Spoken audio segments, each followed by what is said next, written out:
Buenos días a todos. En primer lugar, los agradecimientos. Soy un extraño, sapo de otro pozo en esta facultad. Me ha abierto las puertas la doctora Pérez Cassini, con quien hemos trabado una corta pero muy fructífera actividad académica. Para mí ha sido un placer conocerla, aunque no hace mucho. Y bueno, es quien me permite estar acá frente a ustedes y tengo que agradecerle a ella en primer lugar y por supuesto a través de ella a todas las autoridades de la casa que me han permitido y me han invitado para estar hoy con ustedes acá en esta mañana. Me ha tocado, en suerte, referirme a un tema. Yo soy del ámbito tributario, comercial lo miro de costado, me interesa, son temas apasionantes. Creo yo que he sido un abogado frustrado, debiera haber elegido esta carrera, nunca es tarde. Y lo sigo porque me interesa, pero mi ámbito es el tributario. Y un tema que nos trae a la mesa de trabajo todos los días, las cuestiones, es el tema de la responsabilidad fiscal de los administradores de sociedades, básicamente. Y ese es el tema que hoy me han asignado. ¿Por dónde empezar? Yo voy a referirme a este tema en dos aspectos o en dos vertientes. La primera es la legislación nacional, hablo de la ley 11.683 de procedimientos tributarios, y después voy a hacer alguna referencia también a la legislación provincial de Provincia de Buenos Aires en el Código Fiscal. Voy a tratar de marcar dentro de mi exposición las diferencias que hay en la asignación de responsabilidad a los directores desde el punto de vista fiscal, que no es, verán ustedes, la que marca el derecho societario.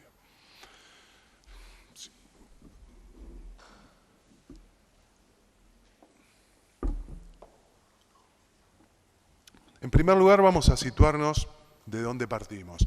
Yo les hablé de la Ley de Procedimientos Tributarios Nacionales, la 11.683, que ahí define, en primer lugar, quiénes son los contribuyentes del impuesto. Obviamente, contribuyentes las personas humanas, todavía me sale decir personas físicas, las personas humanas, las sucesiones indivisas, pero también habla, y ahí es donde engancha con este tema, de las personas jurídicas a las cuales el derecho privado le reconoce la calidad de sujeto del tributo, y las sociedades, asociaciones, entidades, agrupaciones, patrimonios, etcétera, que sin ser un sujeto de derecho, sí lo son desde el punto de vista tributario. Acá hago un primer paréntesis, quisiera decirles que para el derecho tributario, y esto lo vamos a ver un poco con más detalle cuando lleguemos a la parte donde voy a contarles qué pasa en Provincia de Buenos Aires, en el derecho tributario algunas cosas que no son como son en el derecho común, sí lo son para el derecho tributario. Es decir, el derecho tributario tiene autonomía calificadora y por lo tanto puede, y lo hace, puede describir ciertas situaciones como de una forma diferente a la que lo plantea el derecho común.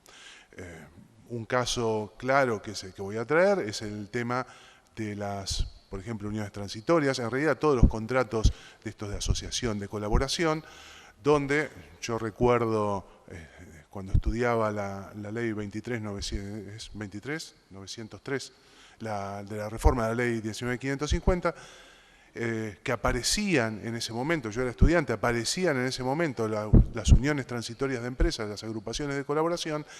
Recuerdo que ni bien empezaba el capítulo referido a ellos, había un letrero como con luces de neón que se prendían rojas y azules que decía esto no es una persona, esto es un contrato, cosa que nadie se olvidara. Pues bien, obviamente si no es una persona, no es un ente susceptible de adquirir derechos, contraer obligaciones, ni siquiera las tributarias, salvo que el derecho tributario, como digo, con su autonomía calificadora, digan que esos no sujetos sí son sujetos a los efectos de alguna o varias o todas las normas impositivas que existan.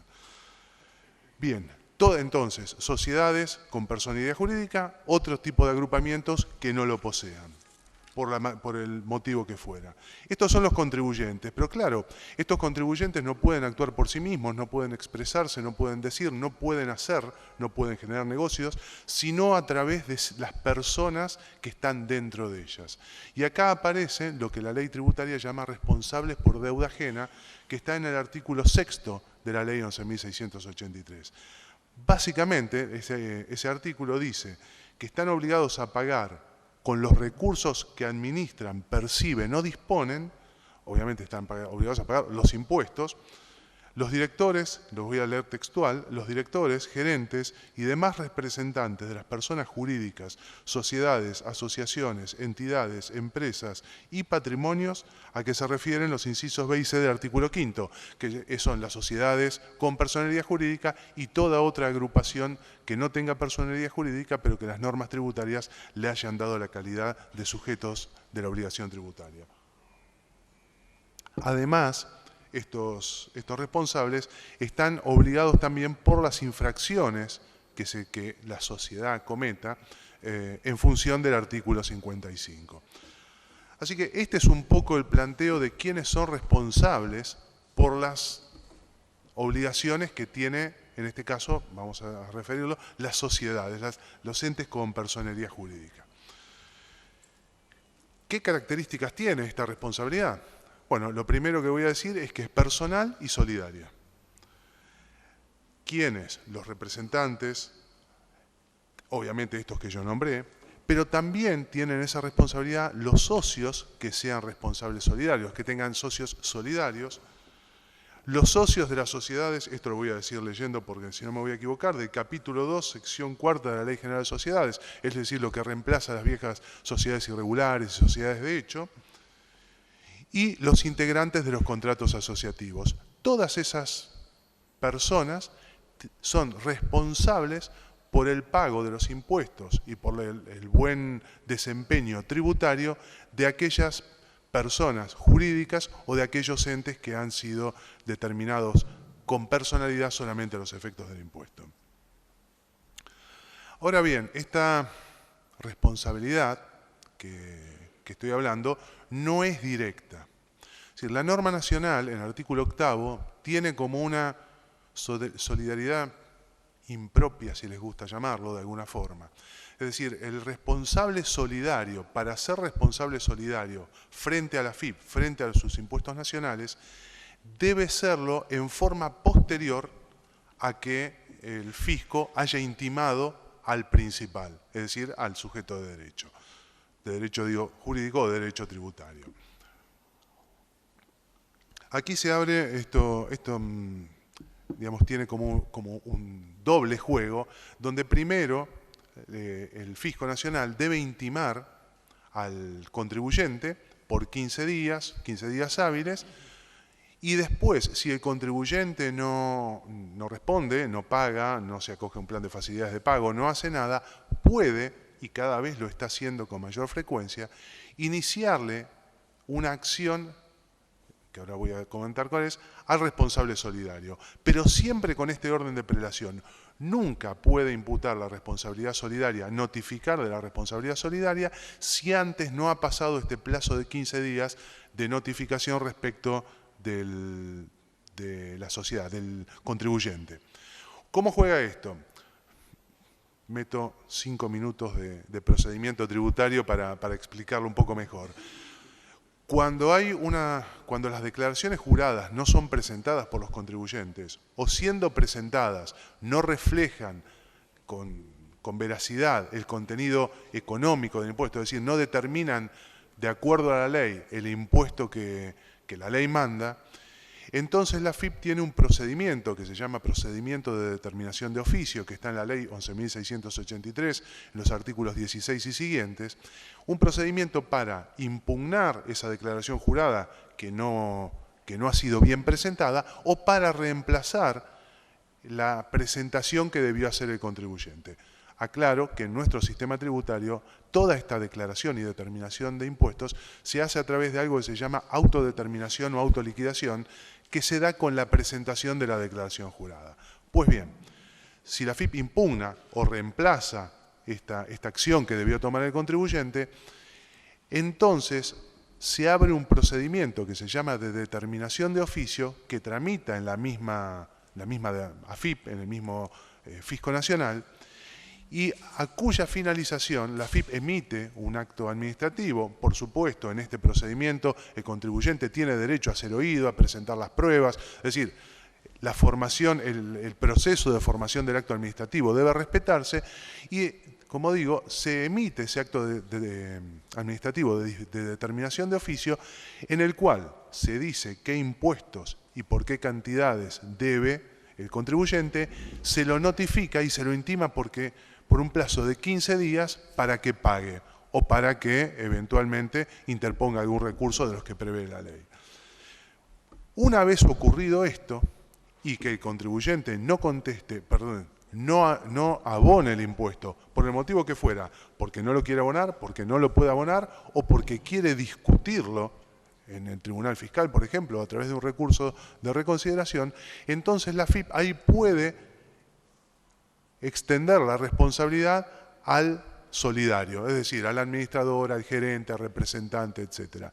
¿Y cómo lo hace? Abriéndole a su vez otro procedimiento determinativo de oficio para que el responsable solidario pueda defenderse y pueda llegarse a otro acto administrativo donde se declare la responsabilidad solidaria, donde se le intimen los impuestos, que serán presumiblemente los mismos impuestos que se le intimó al contribuyente, y que eventualmente ejerza los repague o ejerza el derecho a recurrir de acuerdo a las vías que prevé la ley.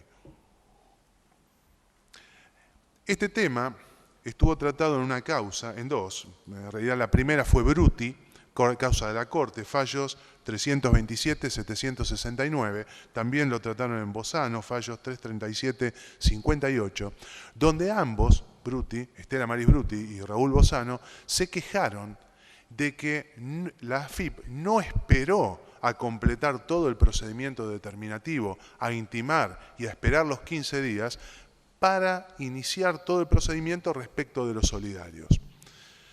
Entonces decían, si el artículo 8 dice que primero vayan contra el contribuyente y después vengan a verme a mí, dice, como no hicieron eso estrictamente de esa manera, este acto determinativo y el que me imputa la responsabilidad es nulo.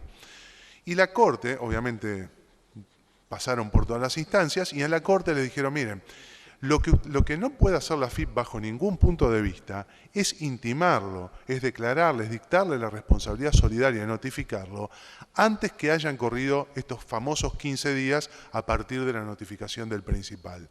Pero eso no quiere decir de ninguna manera, y la ley no lo dice, que los procedimientos determinativos de oficio corran en paralelo. Lo único que tendrá que hacer la AFIP es decir, bueno, avanzo, dicto el acto administrativo respecto del contribuyente, notifico, espero 15 días hábiles y si recién ahí no tengo el pago, no se ha cancelado ese impuesto determinado, entonces ahí sí notifico al responsable solidario. Es decir, no es necesario hacer la espera de una determinación a la otra, sino que puede, y en general sucede así, correr en paralelo con tal de que las notificaciones respeten este plazo, este lapso de 15 días para ver si el responsable, si el contribuyente abona o no el impuesto.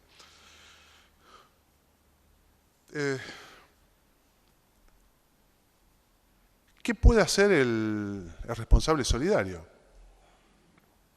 Porque así como la ley plantea la imputación de responsabilidad, también dice que el responsable puede y debe, antes decía, demostrar que lo han colocado en una situación de imposibilidad de cumplimiento. ¿Quién? La sociedad. Ahora lo hace de una forma, la ley de una forma, creo yo, mejor, que dice que puede demostrar todo aquello que hace a la parte subjetiva de la responsabilidad. Es decir, existen caminos, o existen vías, o existen posibilidades de que el director, imputado de responsabilidad, pueda eximirse de esa responsabilidad solidaria. Evidentemente, en un directorio, lamento decirles que no todos. Hay alguno que, obviamente, si la defensa se ejerce bien, si se plantean bien las pruebas, etcétera, podrán ir saliendo del ámbito de la responsabilidad solidaria y personal muchos directores, pero al menos uno, que va a ser aquel que realmente tiene como función administrar y disponer de los bienes, ese quedará como responsable solidario. Lo primero que podemos plantear en estos casos es la falta de actuación personal. Esto se discutió ya en la Corte, en la causa Monasterio da Silva, debe ser del año 70 o 71 por lo menos, fallos 278, 11. Monasterio da Silva era un director, por supuesto, pero era, si no recuerdo mal las cuestiones de hecho, era director, estaba sentado en el directorio, pero como gerente de producción. Sí, sería un ingeniero que estaba metido en la planta, que lo único que le interesaba, y bien que hacía, era producir con mayor eficiencia, mayor cantidad, al menor costo posible, pero que bueno, estaba un poco alejado de las decisiones que tenían que ver con el tema impositivo. En ese caso se planteó, esto es lo que plantea Monasterio da Silva, y la Corte le dio la razón. Dice que finalmente es la actuación personal del director lo que debe llevar a esta imputación de responsabilidad, sobre todo en lo que a la parte impositiva se refiere.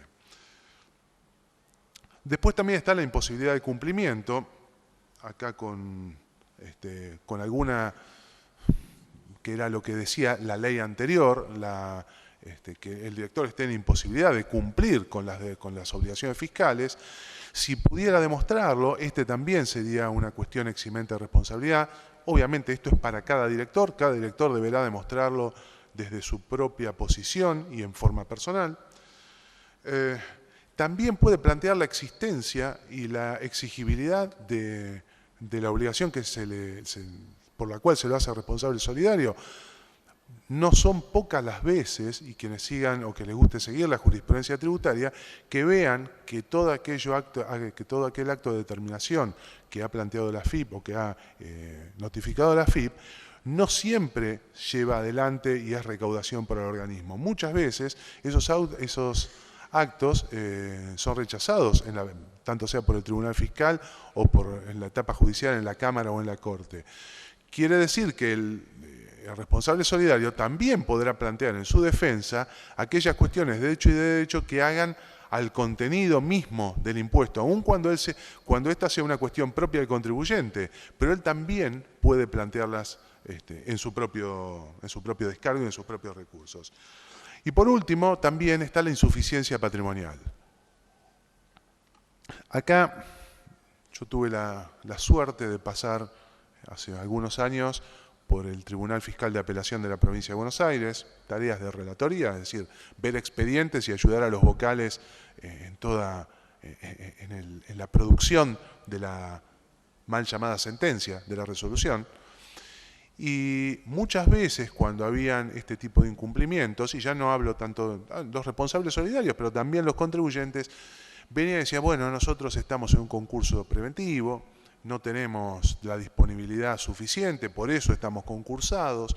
Es decir, finalmente había una insuficiencia patrimonial que era alegada para tratar de eximirse, no tanto del impuesto, pero sí por ahí de las sanciones.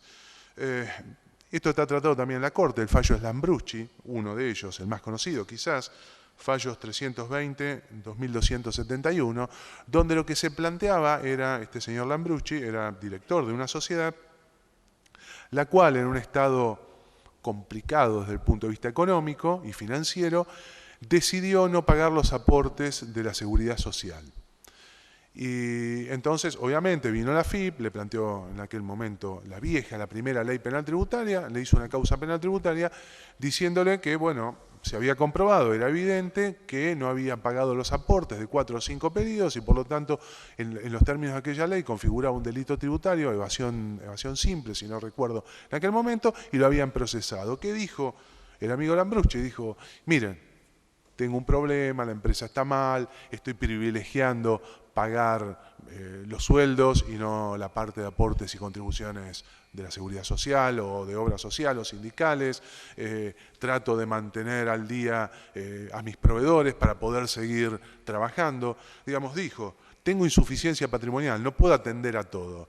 Y la Corte le dijo, mire, Slambrucci, la verdad, lo entendemos, es una situación desgraciada suya, pero no puede estar la norma tributaria sujeta a la posibilidad o imposibilidad de que usted tenga en determinado momento, que usted o la empresa que usted representa tenga en determinado momento. Usted tiene que tomar las alternativas necesarias para satisfacer esta carga tributaria, que es una carga, una obligación ex lege, que está puesta ahí porque la ley lo manda y no porque a nosotros se nos ocurra. Y por lo tanto, bueno, rechazó el recurso y lo condenó.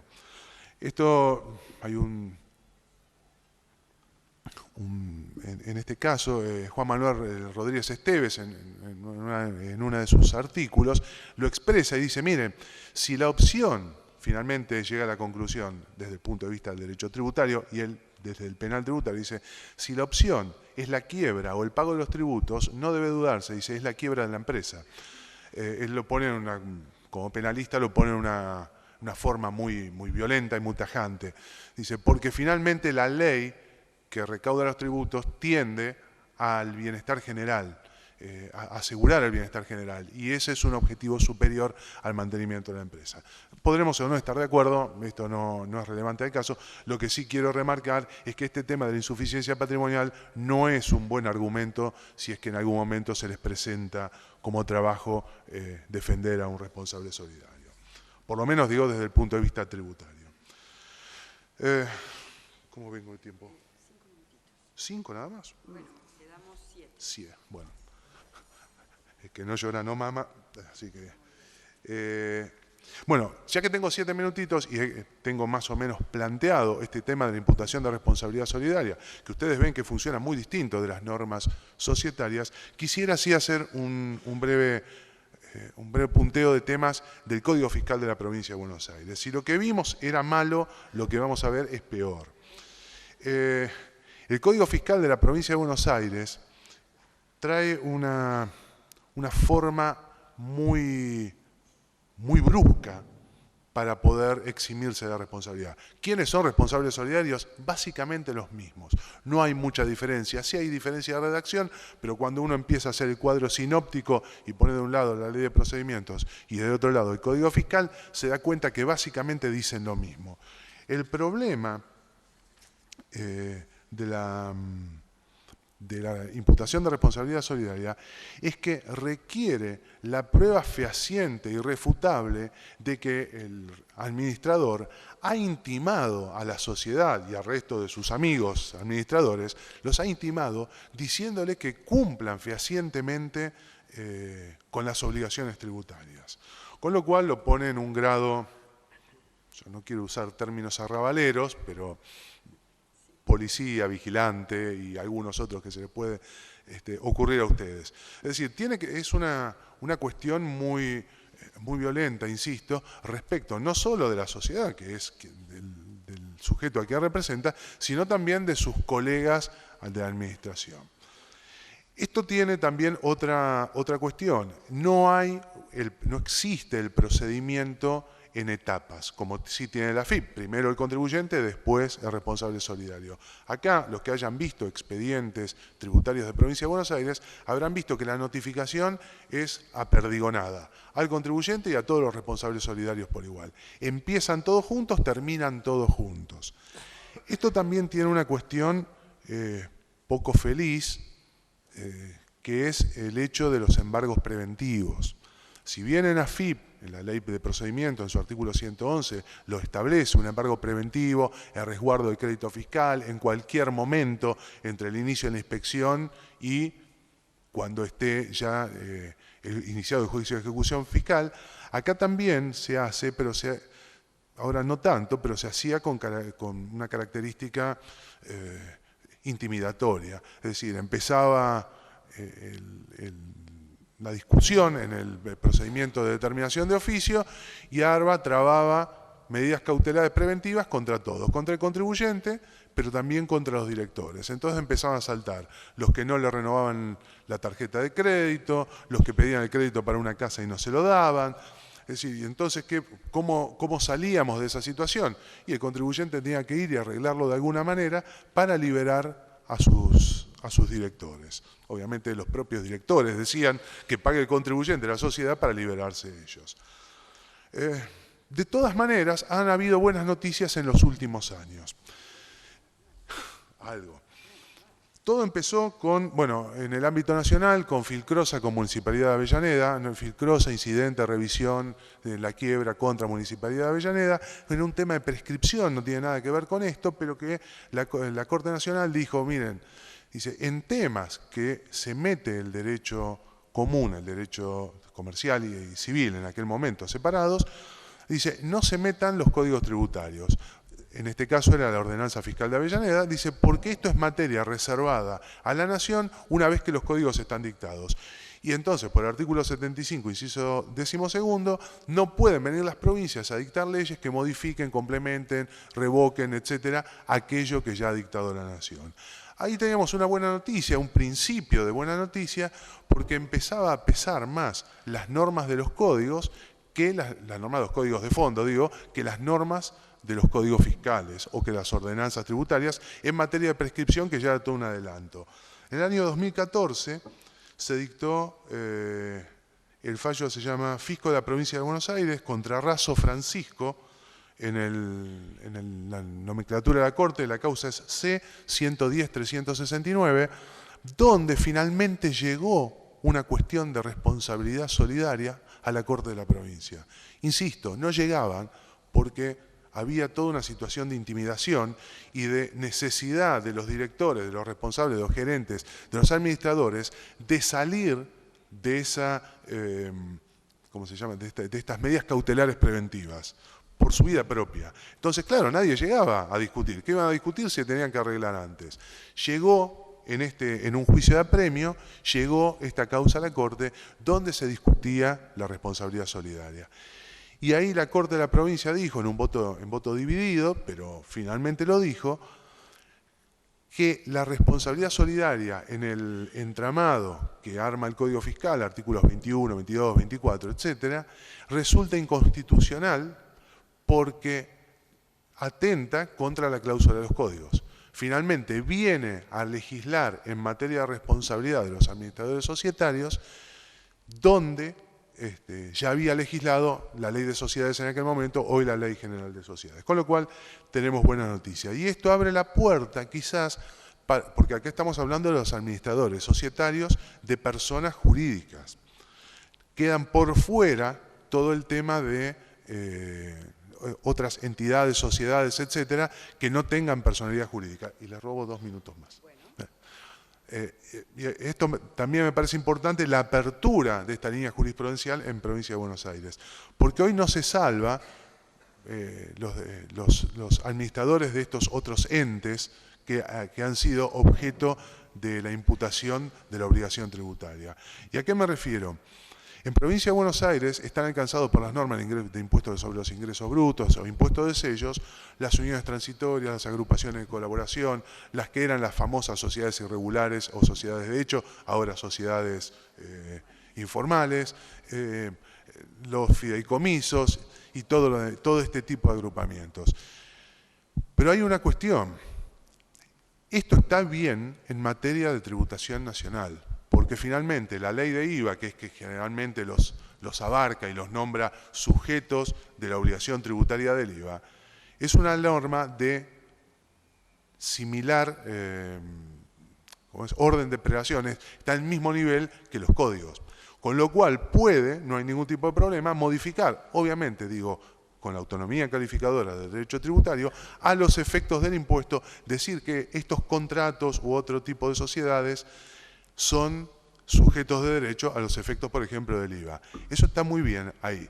Lo que en esta línea jurisprudencial que yo les marco, Filcrosa, que tuvo su repercusión o que tuvo su aceptación por la provincia en una causa que se llamó Centro de Almaceneros Mayoristas de Punta Alta, por el tema de prescripción, en Razo por el tema de responsabilidad.